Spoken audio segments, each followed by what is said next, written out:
Hello dear student, आशा करते हैं आप स्वस्थ होंगे, आप मस्त होंगे। फार्माकोथेरेपेटिक का जनरल इंट्रोडक्शन का ये हमारा पार्ट 2 है। अगर आप पार्ट 1 नहीं देखे हैं तो एक बार पार्ट 1 जरूर देखें ताकि आपको पार्ट 2 को समझने में कोई भी प्रॉब्लम ना आए। हम लोग अभी केवल जनरल इंट्रोडक्शन पढ़ रहे हैं ताकि हमको पूरे सिलेबस में ये समझ में आ जाए कि हमको टोटल सिलेबस में हमको क्या क्या पढ़ना है।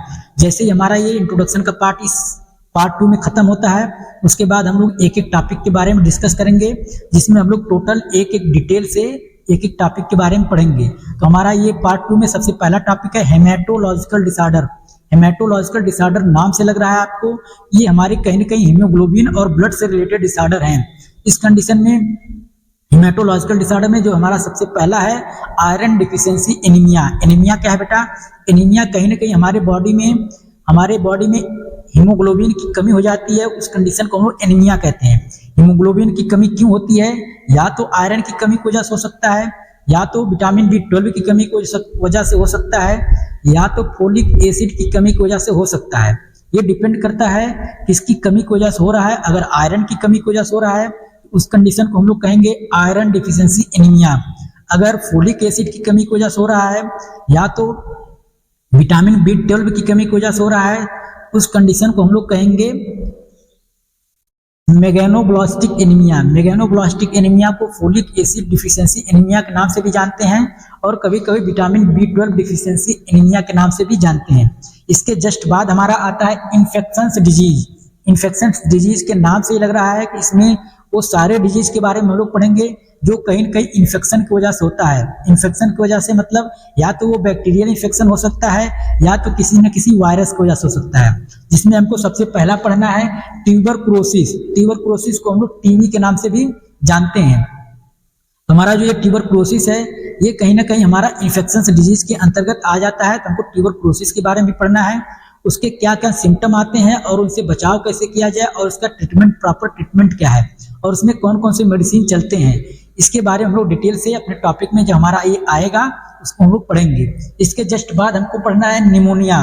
निमोनिया हमारे रिस्पायरेटरी सिस्टम से संबंधित एक प्रकार का इन्फेक्शन है जो हमारे लंग में और रिस्पायरेटरी ट्रैक में इन्फेक्शन हो जाता है, जिससे वजह से हमको सांस लेने में और साथ ही साथ कफ हो जाता है, और साथ ही साथ हमारे नाक में रनिज नोज हो जाता है, नाक से पानी भी आते हैं, ये सारी प्रॉब्लम आ जाती है, हमारे खर खर की आवाज भी आती है। ये निमोनिया कंडीशन ये भी हमारे इन्फेक्शन डिजीज में आ जाते हैं। इसके जस्ट बाद हमको पढ़ना है gonorrhoea and syphilis. Gonorrhoea and syphilis क्या बेटा? गोनोरिया एंड सिफिलिस दोनों सेक्सुअल ट्रांसमिटेड डिजीज हैं जो हमारे सेक्सुअल कंटेक्ट में आने से ट्रांसमिट होते हैं। तो ये हमारे जो डिजीज हैं ये भी कहीं ना कहीं हमारे इन्फेक्शन डिजीज हैं। गोनोरिया और सिफिलिस के बारे में हमको डिटेल से पढ़ना है। इसके जस्ट बाद आता हमारा मलेरिया। मलेरिया से आप लोग वाकिफ होंगे कि हमारे मच्छर को काटने से मलेरिया होता है, और इसमें बहुत तेजी से इनको बुखार आता है और ठंडी के साथ बुखार आता है, और साथ ही साथ हमारे बॉडी में दर्द होता है और सर में भी दर्द होता है। हमको मलेरिया के बारे में भी डिटेल से पढ़ना है, इसके सिम्टम, ट्रीटमेंट और कैसे बचा जा सकता है, और ये किस मच्छर के काटने से फैलता है, ये सारे डिटेल हम पढ़ेंगे। इसके जस्ट बाद आता हमारा HIV। HIV का फुल फॉर्म क्या होता था? H for human immunodeficiency virus. HIV human immunodeficiency virus, ये हमारा बेटा वायरस है। इस वायरस से कौन सा डिजीज होता है? HIV वायरस की वजह से एड्स होता है। एड्स का full form acquired immunodeficiency syndrome. HIV virus से एड्स होता है, इसके बारे में हम लोग पढ़ेंगे। ये भी हमारा कहीं कहीं सेक्सुअल ट्रांसमिटेड डिजीज है। इसके जस्ट बाद हमारा आता है वायरल इन्फेक्शन।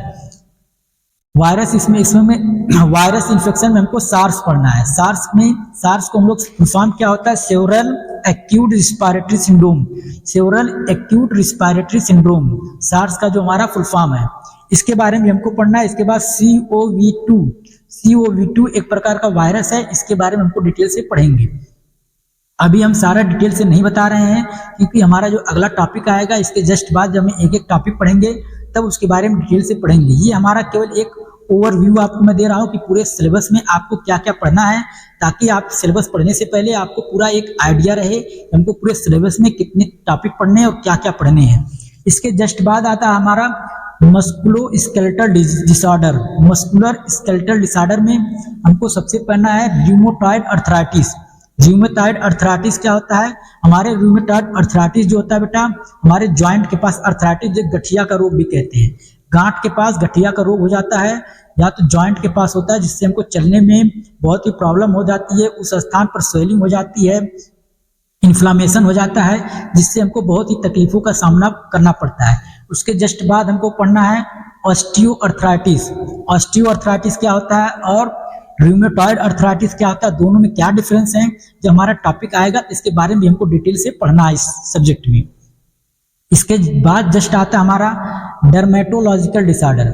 डर्मेटोलॉजिकल बेटा, डर्मेटोलॉजिकल में क्या है, नाम से आपको लग रहा है डर्मा, डर्मा का मतलब होता है स्किन। डर्मेटोलॉजिकल डिसऑर्डर में हमको ऐसे डिसऑर्डर के बारे में पढ़ना है जो कहीं ना कहीं हमारे स्किन से संबंधित हो, हमारे स्किन से संबंधित हो, हमारे त्वचा से संबंधित हो, जिसमें हमारा सबसे पहला पढ़ना है सोराइसिस। सोराइसिस के बारे में पढ़ना है कि सोराइसिस क्या होता है और इसमें क्या क्या लक्षण और सिम्टम आते हैं और इसके क्या प्रॉपर ट्रीटमेंट है। इसके जस्ट बाद हमको पढ़ना है स्कैबिस। स्कैबिस के बारे में हमको पढ़ना है, जो कि मैं स्क्रीन पे दिखा दे रहा हूं, आप लोग इसको देख के इस डिजीज के बारे में समझ सकते हैं कि किस टाइप का होता है। इसके बाद हमको पढ़ना है एक्जिमा। एक्जिमा के बारे में भी हमको पढ़ना है। इसके जस्ट बाद हमारा जो अगला पार्ट आता है साइकियाट्रिक डिसऑर्डर। साइकियाट्रिक डिसऑर्डर में क्या पढ़ना है, साइकियाट्रिक डिसऑर्डर में हमको ब्रेन से संबंधित पढ़ना है, जिसमें हमारा पागलपन की भी अवस्था आ सकती है, जिसमें हमको सबसे पहला पढ़ना है डिप्रेशन। डिप्रेशन को बेटा हम लोग साइलेंट किलर के नाम से जानते हैं, क्योंकि ये साइलेंटली किल कर देगा लेकिन आपको पता नहीं चलेगा। ये डिप्रेशन का सबसे लास्ट स्टेज क्या है, सुसाइड कर लेना। सुसाइड कर लेना हमारे डिप्रेशन का सबसे लास्ट स्टेज है, इसलिए आप लोग कभी डिप्रेशन में ना जाएं। डिप्रेशन में गया हुआ मरीज को क्या लगता है कि मेरी दुनिया में कोई नहीं है, मैं एकदम अकेला हूं, सब मेरे प्रति साजिश कर रहे हैं, वो अपने आप को बहुत एलोन फील करता है। इसलिए डिप्रेशन भी हमारे साइकियाट्रिक डिसऑर्डर में आ जाता है। इसके बाद हमारा एंजाइटी। एंजाइटी में हमको नींद नहीं आती है, बहुत बेचैन से रहते हैं और साथ ही साथ एक भय, एक डर सा बना रहता है। हमको एंजाइटी के बारे में पढ़ना है। इसके बाद हमको साइकोसिस के बारे में पढ़ना है। ये हमारा आ गया है साइकियाट्रिक डिसऑर्डर में, 3 हमको पढ़ने हैं। इसके जस्ट बाद जो हमारा आता है अगले पार्ट में ऑप्थेल्मोलॉजी। ऑप्थेल्मोलॉजी में बेटा क्या पढ़ना है, ऑप्थेल्मोलॉजी में हमको पढ़ना है आंख के बारे में। आंख में कौन कौन से ऐसे डिजीज होते हैं, ऐसे कौन कौन से डिसऑर्डर हैं जो हमारे आंख से संबंधित हैं, जिसमें सबसे पहला पढ़ना है कंजक्टिवाइटिस। कंजक्टिवाइटिस अभी जस्ट पहले आप लोग देखे होंगे। कंजक्टिवाइटिस में क्या होता है, हमारे जो रेडनेस ऑफ आई, आंख का बहुत ज्यादा रेड हो जाना, आंख से पानी निकलना, आंख का दर्द होना और आंख में बहुत तेजी से जलन होना, हमारा कंजक्टिवाइटिस कहलाता है। अभी आप जल्दी देखे होंगे, आंखों से जो क्रेम दिख रहा था, किसी की आंख में देखने से भी ये फैल जाता है। ये भी एक प्रकार का वायरल है, अगर किसी की आंख में हम देखते हैं उससे भी हमारे फैलता था। ये हमारे चल रहे थे कि किसी की आंख में देखने से हमारा फैल रहा है, तो ये भी हमारा कहीं ना कहीं कंजक्टिवाइटिस के बारे में हमको पढ़ना है। इसके जस्ट बाद हमारा आता है ग्लूकोमा। ग्लूकोमा के बारे में हमको पढ़ना है, जो हमारा ऑप्थेल्मोलॉजी में आ जाता है। इसके जस्ट बाद आता है anti microbial resistance. Anti microbial resistance का मतलब एंटी माइक्रोबियल का मतलब जो हमारे माइक्रोब्स को किल करने का काम करता है, उसको एंटी माइक्रोबियल कहते हैं। लेकिन जो हमारा माइक्रोब्स को किल करने का काम कर रहा है, अगर किसी कारण से वो किल नहीं कर पा रहा है, इसका मतलब हमारा जो माइक्रोब्स है वो रजिस्ट कर गया है। इसी को हम लोग कहते हैं anti microbial resistance. That means वो रजिस्ट कर गया है, उससे वो किल नहीं हो पा रहा है, उसका प्रभाव निष्क्रिय हो गया है। इसके बारे में हमको पढ़ना है। इसके जस्ट बाद आता हमारा ह्यूमन हेल्थ। ह्यूमन हेल्थ का मतलब जो हमारी महिलाएं हैं उसके हेल्थ के बारे में पढ़ना है। उसके हेल्थ से रिलेटेड भी बहुत सारी प्रॉब्लम आती हैं, जैसे उनके मेंस्ट्रुएशन से संबंधित प्रॉब्लम, उसके ओवरी में इन्फेक्शन हो जाए या तो यूरिनरी ट्रैक में इन्फेक्शन हो जाए, बहुत सारे प्रॉब्लम आते हैं, उनके भी प्रॉब्लम के बारे में पढ़ना है। जो हमको सबसे पहला पढ़ना है polycystic ovarian syndrome. Ovarian syndrome, ovary जो होता है हमारी महिलाओं में 2 ओवरी होता है, ओवरी में बहुत सारे सिंड्रोम हो जाते हैं, जिसकी वजह से उनको बहुत सारे सामना करना पड़ता है, बहुत सारी परेशानियों का सामना करना पड़ता है। कभी कभी तो महिलाएं बांझ हो जाती हैं, इसको वो आम भाषा में कहते हैं, उनके बच्चे भी पैदा होने में प्रॉब्लम होती हैं। इसके जस्ट बाद हमको पढ़ना है डिस्मेनोरिया। डिस्मेनोरिया में पढ़ना है डिस्मेनोरिया क्या होता है और ये क्यों होता है, इसके क्या कारण है और इसके बचाव कैसे किया जा सकता है, इसके क्या ट्रीटमेंट है, इसके बारे में हमको पढ़ना है। इसके बाद हमको जो सबसे लास्ट पढ़ना है pre menstrual syndrome. Pre menstrual syndrome में क्या पढ़ना है हमको बेटा?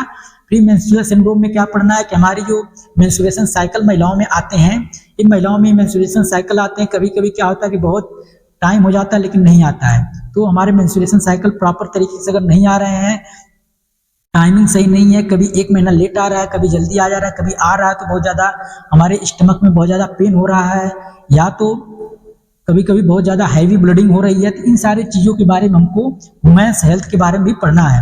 ये हमारा टोटल एक ओवरव्यू हो गया पूरे टॉपिक का। इसके जस्ट बाद वाला जो हमारा वीडियो आएगा उसमें हम एक एक टॉपिक को कवर करेंगे, आपको समझाएंगे पूरा डिटेल से। आशा करते हैं कि आपको हमारा पूरा वीडियो अच्छे से समझ में आया होगा। अगर समझ में आता है तो आप लोग हमको प्रमोट करें, लाइक करें, सब्सक्राइब करें, ताकि हमारा भी मोरल बना रहे, आपके लिए मैं अच्छा अच्छा वीडियो ला सकूं। Thank you. आप लोग स्वस्थ रहें, मस्त रहें और खेलते रहें। Thank you.